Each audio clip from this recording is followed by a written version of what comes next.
A todos que nos acompanham, bem-vindos.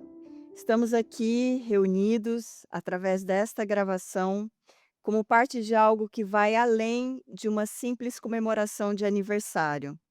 O projeto que nos reúne hoje, promovido pelo Metaforum, tem um propósito profundo: ajudar as próximas gerações a conhecer Stafford Beer, não apenas através de suas ideias, mas também através das vidas que ele tocou.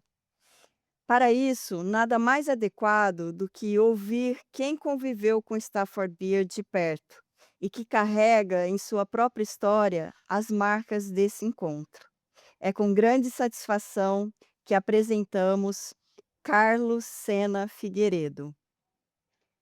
Carlos é engenheiro elétrico brasileiro e sua trajetória até Stafford Beer começou de uma forma que talvez o próprio Beer adorasse contar. Nesta conversa, Carlos irá compartilhar conosco sua visão pessoal sobre Stafford Beer, o que ele significou, o que suas ideias abriram e talvez também o que elas ainda nos cobram hoje. Afinal, o Metaforum nos convida a refletir. Se Stafford Beer estivesse aqui, o que ele nos diria diante dos desafios do mundo atual? Carlos, é uma honra tê-lo conosco neste momento especial. Diga para nós como você conheceu Stafford Beer e suas ideias. Antes de mais nada, muito obrigado pelo convite. É uma alegria participar do programa. Conheci Stafford através de uma sequência de acasos. Eu deixei o Brasil em 1969, em novembro, para passar um mês na Inglaterra. Era uma missão de trabalho, uma missão de um mês na área da energia. Nessa viagem, eu levei, escondido no bolso, denúncias de tortura a prisioneiros políticos. Nós vivíamos aqui uma ditadura feroz, cruel. E, nós achamos que eu e oito colegas, 8 companheiros, achamos que teríamos que denunciar essas torturas no exterior para que parassem de matar gente aqui. Não adiantava reclamar o bispo. Muito bem, esse trabalho nosso de denúncia de tortura a prisioneiros políticos foi quase perfeito. Só não foi perfeito porque foi descoberto. Foi descoberto e decretavam a minha prisão preventiva. Eu saí por um mês e fiquei 10 anos, porque mantiveram a prisão preventiva decretada. Se eu voltasse, passaria maus bocados por haver denunciado notícias falsas sobre maus bocados no Brasil. Bom, esse relatório eu levei à Anistia Internacional. O Para justificar a minha presença na Inglaterra, eu tinha visto aí de 2, 3 meses, eu fui à universidade, que é o melhor refúgio para quem quer ficar, lá em Londres. Fui à universidade e fui fazer um curso de pesquisa operacional, que é matemática aplicada, na London School of Economics. E lá, bom, fiz o curso. Houve um certo momento que Jonathan Rosenhead, meu professor e amigo de Stafford, aqui está Jonathan Rosenhead e eu, já velhinhos, faz pouco tempo. Jonathan disse que, olha, Stafford tem um trabalho no Chile muito interessante, certamente vai te interessar. Jonathan me apresentou a Stafford, e Stafford eh, me convidou para tomar um chá com ele lá na, num clube em Londres. Vou falar sobre isso já já. E por que me interessei? Me interessei porque era Chile, era uma aventura, era um projeto novo, e eu conhecia a obra de Stafford, mas conhecia superficialmente, como conhecia a obra de Ashby, a obra de Turing e os escritos de Norbert Wiener. Mas de Stafford apenas uma leitura, um conhecimento superficial. Mas isso aí bastou para despertar a minha curiosidade. O que significou o contato com Stafford? A a a a vida ao lado de Stafford e os companheiros chilenos, significou que, vivendo no Chile e vivendo posteriormente no Peru, eu me tornei latino-americano. Sinto que tenho residência no Chile, tenho residência em Lima, já não sou estrangeiro nesses lugares. F eh, fiz a Cheguei a Santiago, me lembro, em janeiro de 73, era de madrugada, veio à mente o poema de Huidobro, "Um pouco mais lejos termina la terra". Eu estava chegando um pouco mais lejos, quase onde termina la terra, mas o entusiasmo era bem grande. Havia tanta emoção nesse momento na minha incorporação ao projeto, ao conhecer novos amigos chilenos, a estar ombro a ombro com o Stafford nessa aventura, que anos depois, muitos anos depois do golpe, ao voltar a Santiago, junto a Henrique Rivera, a primeira coisa que eu fiz foi levar rosas vermelhas à tumba de Allende. O que o que passou a significar para mim a obra de Stafford? Veio reforçar a ideia de que autogestão e autoorganização são possíveis e são efetivas. Não são, digamos, dados de livro, conceitos abstratos. Eh, eu faço menção a um astrônomo holandês, Anton Pannekoek, para quem que defendia a viabilidade de sistemas de conselhos de trabalhadores. Ou seja, eu naquele momento eu entendi, e desde então entendo, que o socialismo democrático é viável. É viável fisicamente, porque politicamente é outra história. Politicamente é muito mais difícil e, digamos, dificilmente viável, mas física e socialmente sim. Isso eu vi de perto graças ao trabalho junto ao Stafford. Suas contribuições para a ciência. Aqui eu vejo 2 aspectos. Primeiro, a sua a sua presença humana, o significado da sua presença humana. E aqui eu faço um contraste entre um físico, um cientista italiano chamado Ettore Majorana e Stafford. Ettore Majorana era um cara magrinho, tímido, introvertido, avesso a mostrar-se em público. Ettore Majorana sumiu, ele desapareceu. Em 1938, Enrico Fermi foi lá para os Estados Unidos fazer a bomba. Os alemães queriam fazer a bomba atômica, e o Ettore Majorana desapareceu. Até o Mussolini saiu dos seus cuidados para mandar buscar o Majorana. Um delegado lhe disse ao Mussolini: "Ora, Duce, os mortos a gente encontra, os vivos é muito difícil". Majorana nunca mais foi encontrado. Há várias versões, que ele teria sido sequestrado pelos alemães para ir fazer a bomba atômica, que teria sido abduzido por discos voadores. Pensam de tudo. O que aconteceu com Majorana não se sabe. Stafford é o contrário de Majorana. Stafford era um tipo corpulento, grande, extrovertido, adorava atuar. Stafford tinha o profil de rôle para fazer essa presença. Ele dizia que eu não abraço como meus conterrâneos ingleses. Os ingleses abraçam com tucked elbows, tem os cotovelos junto do corpo. Ele abraçava, dava abraços grandes, afetivos, calorosos, naquele jeitão dele. Isso era o Stafford, um contraste muito grande com Majorana, são dois polos opostos. Outro exemplo, um outro contraste importante que caracteriza a presença e o significado de Stafford no mundo científico. A bomba atômica, voltando a falar na bomba atômica, foi lançada a 10.000 metros, e aí quem lançou nem sabia quem estava lá. Aquilo parecia um formigueiro, não tinha humanidade naquele ato americano contra os japoneses. Stafford, ao contrário, ele se envolvia diretamente. Stafford e seu time, seu grupo, sempre esteve junto aos eventos, junto ao projeto, junto ao chão em que nós montávamos o nosso, CyberSyn. Também, ainda pensando em Stafford como para caracterizar a pessoa de Stafford, eu recordo 3 conterrâneos importantes de Stafford, 3 Britons: Thomas Paine, Lord Byron e George Orwell, que também largaram, saíram dos seus cuidados para meter-se de corpo inteiro em causas de outros povos. O Thomas Paine, ele se dedicou a defender, se incorporou a defender a causa da republicana na Revolução Francesa. Ele foi lá, participou da convenção, se desentendeu com Robespierre, mas isso é outra questão. O Lord Byron foi à Grécia lutar pela independência da Grécia contra o Império Otomano. Morreu ao chegar, não combateu, mas é um herói grego hoje. E o George Orwell foi à Espanha lutar contra o fascismo. Assim Stafford largou dos seus cuidados, largou dos seus bens, do seu conforto e foi ao Chile, donde más lejos termina la terra, para lutar ombro a ombro com os chilenos por uma sociedade melhor. Eh, Lembro também, evocando já agora um irlandês, Bernard Shaw, que dizia que a gente tem que ter um pouco de humor no trabalho. É assim o Stafford. O Stafford tinha um pouco de humor e um pouco de capricho no que fazia. Veja a caligrafia, ele escrevia cartas à mão, tinha uma caligrafia delicada, uma caligrafia caprichada, encantadora. Gostava de fazer desenhos nos seus publicações, gostava de frases de efeito. Isso era o Stafford. Além do mais, o que demonstrou até o fim dos seus dias foi uma enorme solidariedade, uma grande amizade, uma capacidade de acolher questões e sentimentos humanos sem igual. Isso é o Stafford. Quanto às suas ideias, vejamos.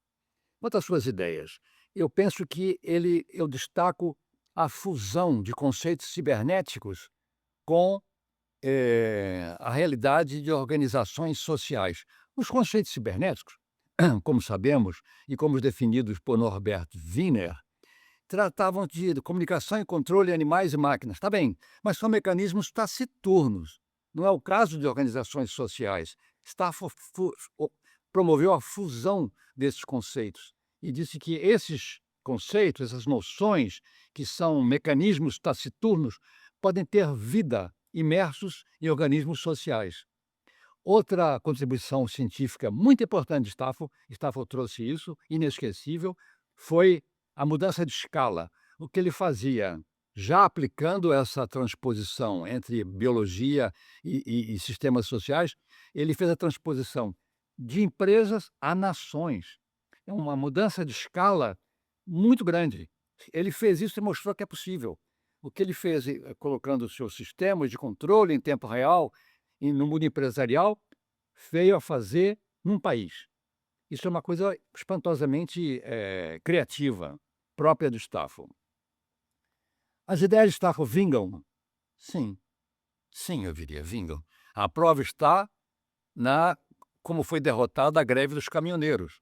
Em outubro de 72, os caminhoneiros no Chile, promovidos pela direita chilena, fizeram uma greve, um lockout brutal. Queriam derrubar o governo por falta de suprimento. Foi graças ao Cybersyn que pôde se mover algumas centenas de caminhões, havia milhares de caminhões parados, em que os suprimentos, o fluxo de bens e serviços pôde ocorrer. Tanto assim que se pensou em levar ao palácio do governo a sala de controle. Mais tarde, eu, como gerente de um projeto na África, em Capanda, na construção de uma usina hidrelétrica, eu também apliquei conceitos de Stafford quanto à autonomia a diferentes níveis recursivos, porque aí haviam grupos russos, grupos brasileiros, grupos angolanos, trabalhando numa construção sob ameaça de guerra. Como diz um amigo meu: "Carlos, por que está sempre donde las papas queman?" Mas na ameaça de guerra fizemos isso. Eu dividi em estamentos de autonomia, isso funcionou. Então as ideias de Stafford vingam, servem. O que eu fiz para desenvolver as ideias de Stafford?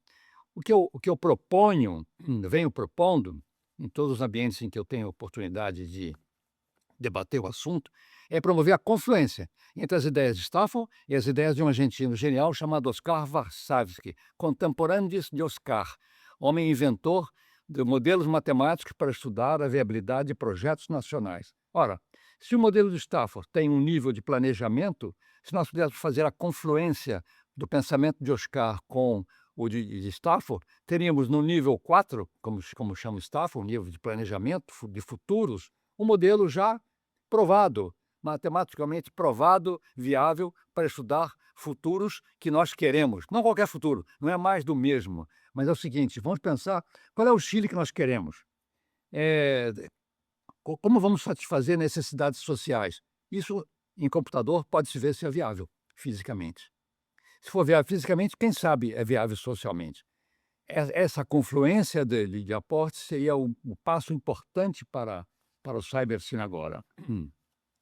Hoje, vejamos, que Stafford diria se estivesse entre nós aqui? Eu penso que a maior ameaça à humanidade é a inteligência artificial. Como disse Geoffrey Hinton, que é um dos patronos da inteligência artificial, nós em poucos anos teremos na Terra criaturas mais inteligentes do que nós. Pergunte às galinhas se elas estão contentes de viver com criaturas mais inteligentes do que elas. Não estão, por certo. Nós teremos aqui criaturas que são os sistemas programados e que se automodificam e se autoaperfeiçoam e vão certamente se interessar pelo extermínio da espécie humana. Esse é o maior perigo. Stafford ficaria muito entusiasmado com a inteligência artificial.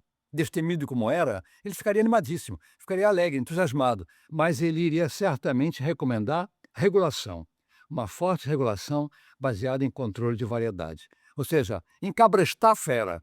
Assim nós podemos desfrutar o que ela nos dá de bom. Também sugeriria a adoção de estruturas heterárquicas, ao invés de estruturas hierárquicas. O que é muito também próprio do seu pensamento. Promoveria a aplicação do seu modelo de sistema viável como germes para, digamos, spread the gospel, e seria um defensor da democracia. Eu sei que a experiência chilena deu a Stafford o entendimento profundo e definitivo de que sem democracia não há criatividade e não há participação efetivas. Ele certamente diria: "Come with me, out together", ele diria, "vamos nesse caminho". Em suma, ele estaria estimulando o pensamento crítico. Isso seria Stafford nos nossos dias. Um fato curioso, que você me pede que diga. Um fato curioso para mim, uma das coisas marcantes, além de toda essa essa questão, digamos, científica, e tecnológica e política no Chile, foi encontrar Stafford no Atheneum. O Atheneum é um clube lá em Londres, fundado em 1824. É é como se fosse um templo grego, assim, clarinho, mas é claro que aquela clareza está afetada pelo smog londrino. Mas dentro disso, e coroado por uma estátua de Atena, a deusa da sabedoria. E lá dentro, num cantinho, acho que no Morning Room, lá no cantinho do Atheneum, estava Stafford. Stafford numa nuvem de fumaça, porque ele fumava como um condenado, uma nuvem de fumaça dos seus charutos e papéis, e lá estivemos durante horas conversando sobre o Chile, sobre o projeto, e eu me entusiasmando, e ele me convida para jantar na sua casa. E muito bem, lá fui eu jantar na casa, ele me esperou na estação, acho que foi West Byfleet, no seu carro com assentos de couro, me levou até a sua casa. Ele entrava assim, batia palmas de uma fonte, no meio da sala jorrava alegremente, uma fonte cercada por números de Fibonacci, batia palmas, acendia as luzes, batia de novo as luzes, amorteciam. Eu me senti no Nautilus, do Capitão Nemo. Aquilo foi uma emoção e algo inesquecível na casa de Stafford. Eh, me apresentou o Pisco Sour, me pediu o currículo, que ele levou lá para Santiago. Eu consegui um documento de viagem no home office, porque não tinha documentos brasileiros não, eu não teria, documento, eles não renovavam, documentos, dos brasileiros banidos, enfim. Então o home office me deu um documento de viagem válido até o dia 23 de setembro de 73. Então eu tinha que ir e voltar, não podia bestar, não podia ficar lá perdendo tempo, tinha que ir e voltar. E fui. Fui ao consulado chileno, e lá no consulado chileno eu dizia: "Olha, mandaram, a Corte disse que mandou o contrato". E o cônsul dizia: "Não, aqui não tem nada". O cônsul boicotava a Sônia Murdojovic. Cadê a Sônia Murdojovic? Está aqui ela com o Stafford. A Sônia disse ao Stafford o seguinte: "Olha aqui, o nosso home office falou que não estão muito inclinados a permitir que o Carlos venha para o Chile não, porque ele tem antecedentes políticos". Veja você, empregados no governo do Allende, da área de relações internacionais, tinham temor de que Carlos, como se fosse um Trotsky reencarnado, viesse ao Chile. Pois bem, eu não liguei para isso e fui de qualquer maneira. Eu fui em janeiro de 73, sem visa de entrada. Mas os chilenos me esperavam, com muita amizade. Stafford estava à minha espera. Ele dizia: "I need you very badly". Imaginou meu coração como estava? Fiz um voo contornando o Brasil, porque eu não ia bestar e pousar o avião aqui e perder essa oportunidade no Chile. Bom, eh, e lá começamos a trabalhar. Eu trabalhava na definição de indicadores, que eram logo processados e em tempo real, enquanto a situação política e econômica se deteriorava velozmente. Havia um atentado por dia. Pátria e Liberdade era um grupo de direita muito aguerrido. Eles pintavam nos muros: "Jacarta vem aí, Jacarta vem aí". Eles estavam evocando o massacre de 1 milhão de pessoas na Indonésia pelo ditador Suharto, em 1965, com apoio americano. Eles colocavam isso. Bom, houve um momento em que a Pátria e Liberdade ameaçou o nosso Instituto de Investigações Tecnológicas, onde trabalhava Guy Bonsep com sua equipe de desenho. Aí, o Ibonsep desenhou a sala de operações, nosso Ops Room, foi desenhado aí. E eles ameaçaram. Bom, aí fomos chamados, nós, participantes, a mim me coube uma espingarda de matar codorna, as mulheres foram para a cozinha, não me queira mal, mas as mulheres foram para a cozinha para produzir coquetel molotov. Então, o programa era esse, nós íamos resistir a um ataque de Pátria e Liberdade, que vinha com bombas e metralhadoras, com coquetel molotov e espingarda de matar passarinho. Foi nesse momento que eu pensei: "Não, não dá para ficar mais. Eu tenho 2 meninos pequenos, 2 filhos, eu vou embora". Comuniquei ao Staff, comuniquei pesaroso aos companheiros chilenos que eu sairia. Além do mais, eu estava já cansado da escassez, marquei um voo para o dia 11 de setembro, que é um voo da Air France, e foi o último voo que deixou Santiago, assim, de cinema. Me lembro que a aeromoça nos empurrou no corredor do avião: "Sentem, sentem", e o piloto saiu, porque o piloto pediu ordem de decolar e não deram. Mas ele percebeu que as coisas não iam bem e saiu, nós saímos. Então foi o último voo que nós saímos, eu saí para Lima, para trabalhar com Darcy Ribeiro, lá. Stafford não estava lá, por sorte, mas a partir daí, ele e Heinz von Förster desenvolveram um enorme e custoso esforço para resgatar nossos companheiros que lá ficaram. Stafford gastou o que não tinha para fazer isso, ainda mais largou de sua comodidade. Numa carta que ele me escreveu, ele dizia: Fico com anything else but a little stone cottage, 2 dogs and a spinning wheel". Ele ficou reduzido a muito pouco e dedicado a salvar gente e colocar trabalho, moradia para toda a equipe na Itália, no Canadá, na Inglaterra, enfim. Então, resumindo, Stafford me deu a oportunidade de me juntar à luta do povo chileno por justiça social, ou seja, colocar o ombro na agenda de Allende, participar de um processo revolucionário real. Stafford morreu em Toronto em 2002 e eu não soube quando ele morreu, não recebi informação. Eu estive lá no Canadá pouco tempo depois e o que fiz? Telefonei para ele. No telefone, um silêncio que encheu o quarto. Stafford já não estava. Havia me convidado para passar uns tempos com ele no cottage lá em Wales. Isso nunca fomos. O que me veio à mente foi um verso de Huidobro: "Passam los rios bajo las barcas, la vida há de passar". Então, é bom, isso foi a devo acrescentar a capacidade de agregação de Stafford. Stafford, nós fizemos lá, durante o projeto, seminários com Reis e Maturana, que depois deu margem, já lá em Chicago, à produção Cybernetics of Cybernetics, um livro de 500 páginas, uma contribuição. Isso é resultado de seminários que nós fizemos durante a implantação do projeto. Ao lado disso, devo acrescentar, enquanto nós temos tempo, que eu morei na casa de Mário Pedrosa, que foi convidado para estar lá, também como exilado, e ele montou lá o Museu de la Solidariedade. Essa é uma tela de Miró, um museu de obras doadas por Picasso, por Miró, por Stella. Há uma contribuição enorme de 700 artistas do mundo afora, doações ao povo chileno. Esse museu está lá, vale a pena visitar, Museu de la Solidariedade. Eu, nas horas vagas, ajudava Mário na sua correspondência com os artistas. O Chile foi uma aventura integral, total. E eu fico muito grato a essa oportunidade que a vida me deu. Carlos, é fascinante, ouvir você. Nós poderíamos ter essa conversa durante várias horas.